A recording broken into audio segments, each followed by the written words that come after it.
के पूरे गांव को एक किले में तब्दील किया हुआ है। परिंदा भी पर नहीं मार सकता वहां पर। कि जो योगी सरकार है वो जो है आरोपियों को बचाने का काम कर रही है और विपक्ष को दबाने का काम कर रही है। योगी जी हमारे ऊपर गोलियां चलवाएं, हमारे ऊपर इंक फुकवाएं, हमारे ऊपर तमाम तरह की एफआईआर करें, लेकिन हम लोग हाथरस की गुड़िया के लिए न्याय लेकर रहेंगे। 22 सितंबर की ये रिपोर्ट कहती है कि हाथरस की गुड़िया के साथ गैंगरेप हुआ था। अंतिम जो है उसका संस्कार नहीं बल्कि सबूतों को नष्ट कर दिया जाए, परिवार को दिखाई ना जाए डेड बॉडी।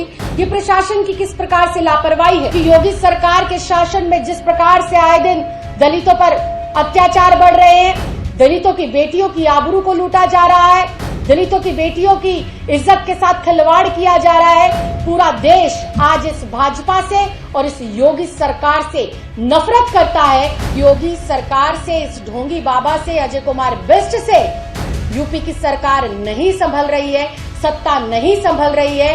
योगी को तुरंत इस्तीफा देना चाहिए ताकि हाथरस की गुड़िया को न्याय मिल सके और चारों आरोपियों को फांसी की सजा होने के साथ साथ दलित समाज की इस बेटी को न्याय मिल सके।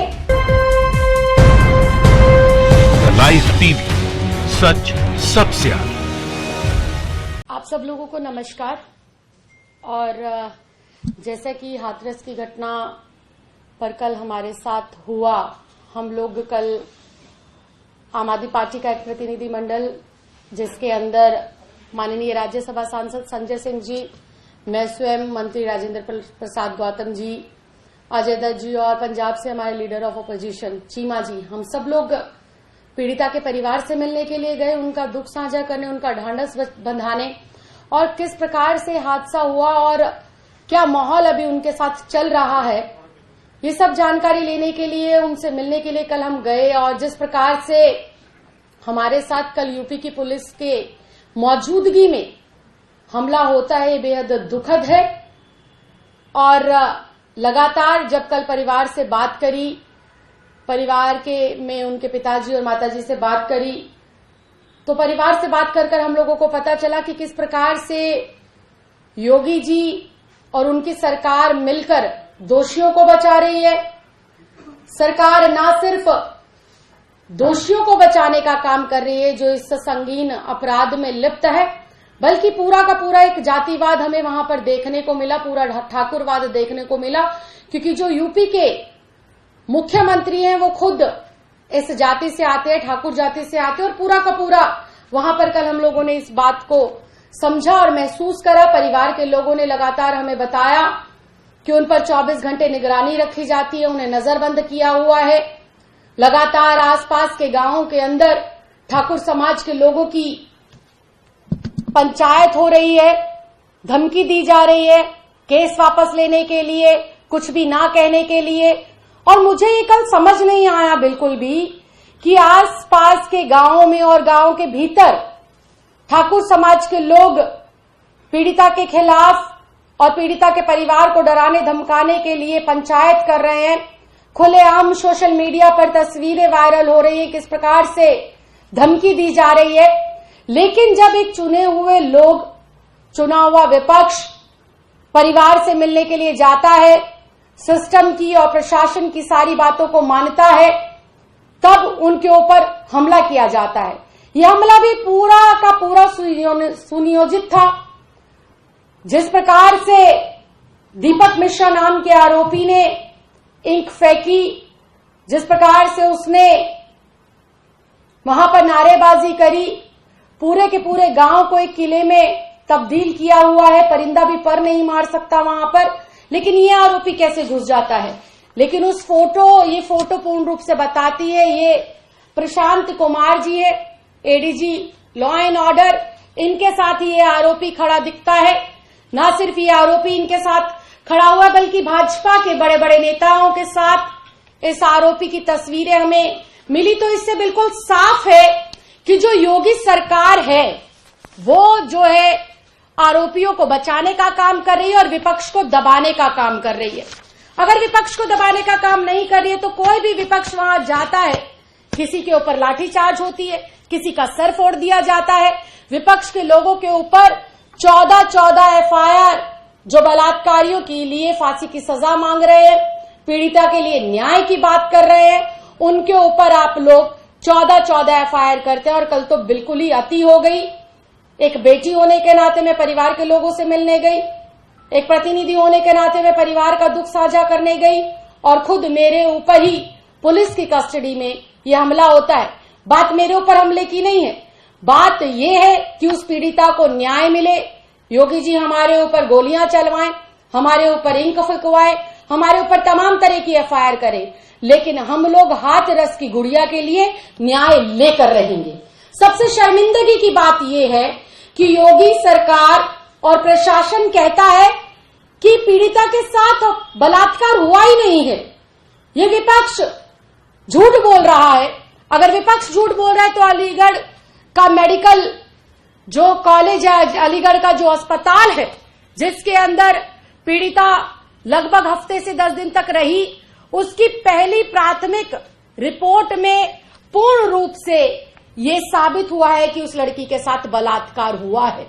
ये रिपोर्ट विपक्ष ने नहीं बनाई, ये रिपोर्ट आम आदमी पार्टी ने नहीं बनाई, ये अलीगढ़ यूपी सरकार के अंतर्गत आने वाले अस्पताल के डॉक्टर ने ये रिपोर्ट बनाई है। और ये रिपोर्ट 22 सितंबर की ये रिपोर्ट कहती है कि हाथरस की गुड़िया के साथ गैंगरेप हुआ था। दूसरी बात, लगातार विपक्ष के ऊपर तो आप लोग एफआईआर दर्ज करा रहे हैं, विपक्ष के ऊपर तो योगी की सरकार लाठीचार्ज करा रही है, लेकिन पीड़िता को न्याय दिलाने के लिए काम नहीं कर रही है। 3 दिन पहले कहा गया कि सीबीआई को जांच सौंप दी गई है, लेकिन सीबीआई ने अभी तक भी सीबीआई ने ऑफिशियली इस केस को टेक ओवर नहीं करा है। उनके पास किसी भी प्रकार का कोई नोटिफिकेशन नहीं पहुंचा है। तो क्या कह देने भर से सीबीआई की इंक्वायरी हो जाएगी?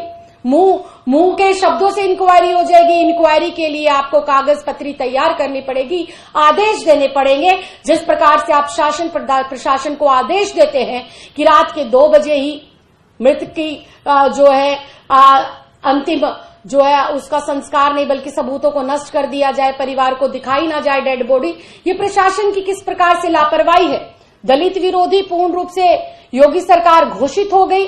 इसके प्रत्यक्ष रूप से हम लोगों को प्रमाण आए दिन मिल रहे हैं, क्योंकि जिस गांव के अंदर ये घटना घटी है वहां पर आए दिन ठाकुर समाज के लोग पीड़िता को डराने धमकाने का काम कर रहे हैं। और वहीं पीड़ित परिवार से जब उनके परिवार से, मां से, बाप से, उनके भाइयों से मेरी बात हुई तो उन्होंने बिल्कुल मुझे ये बताया कि उन्हें अपनी जान की भी खतरा है और उनको जो है इस बात का भी खतरा है कि किस प्रकार से जो हमारी बेटी के साथ हुआ कहीं हमारे साथ वो सब दोहराया ना जाए और हमें कहीं मौत के घाट ना उतारा जाए। पूरा का पूरा जो दलित समाज है वो आज आक्रोश के अंदर है, आज वो गुस्से में है, क्योंकि योगी सरकार के शासन में जिस प्रकार से आए दिन दलितों पर अत्याचार बढ़ रहे हैं, दलितों की बेटियों की आबरू को लूटा जा रहा है, दलितों की बेटियों की इज्जत के साथ खिलवाड़ किया जा रहा है। पूरा देश आज इस भाजपा से और इस योगी सरकार से नफरत करता है और पूरे देश का दलित आज आक्रोश के अंदर है। और मैं फिर इस बात को कहना चाहती हूं कि योगी जी सिर्फ छोटे जो है अफसरों पर कार्रवाई करने से काम नहीं चलेंगे। वो अफसर भी आपकी बात मान रहे थे, वो अधिकारी भी आपकी बात मान रहे थे, वो शासन और प्रशासन के लोग मिलकर आपने जो हुक्म दिया उसको निभा रहे थे। और हम लोग लगातार हाथरस की गुड़िया के साथ जो अन्याय हुआ है उस पर एक ही बात कह रहे हैं कि योगी सरकार से, इस ढोंगी बाबा से, अजय कुमार बिष्ट से यूपी की सरकार नहीं संभल रही है, सत्ता नहीं संभल रही है। योगी को तुरंत इस्तीफा देना चाहिए और यूपी के अंदर राष्ट्रपति शासन तुरंत प्रभाव से लगाकर इस बेटी के परिवार को वाई श्रेणी की सुरक्षा मुहैया कराई जाए और इस केस को गैर भाजपा शासित प्रदेश के अंदर ट्रांसफर किया जाए ताकि हाथरस की गुड़िया को न्याय मिल सके और चारों आरोपियों को फांसी की सजा होने के साथ साथ दलित समाज की इस बेटी को न्याय मिल सके। सरकारें लगातार, सरकार में जो बैठे हुए लोग हैं वो परिवार के लोगों को परेशान कर रहे हैं। लगातार जा रहे विपक्ष के ऊपर हाथापाई हो रही है, उनके ऊपर अत्याचार हो रहा है। मैं फिर ये कहना चाहती हूं कि हम लोग सिर्फ और सिर्फ दलित समाज की, हाथरस की इस गुड़िया के लिए न्याय चाहते हैं। आप जितने भी वार करना चाहते हैं, आपके द्वारा फेंकी गई हुई कालिक से एक बार फिर हम लोग इतिहास रचेंगे और एक बार फिर से जो आपने दलित समाज की बेटी के साथ किया है और दलितों के साथ जो आप लोग अन्याय कर रहे हैं, इसका जो है लोग तुरंत प्रभाव से जो है आप लोगों को इस्तीफा देना चाहिए और हम लोग जो है इसके खिलाफ यूं ही आवाज बुलंद करते रहेंगे और उस बिटिया के लिए न्याय यूं ही मांगते रहेंगे। लाइव टीवी, सच सबसे आगे।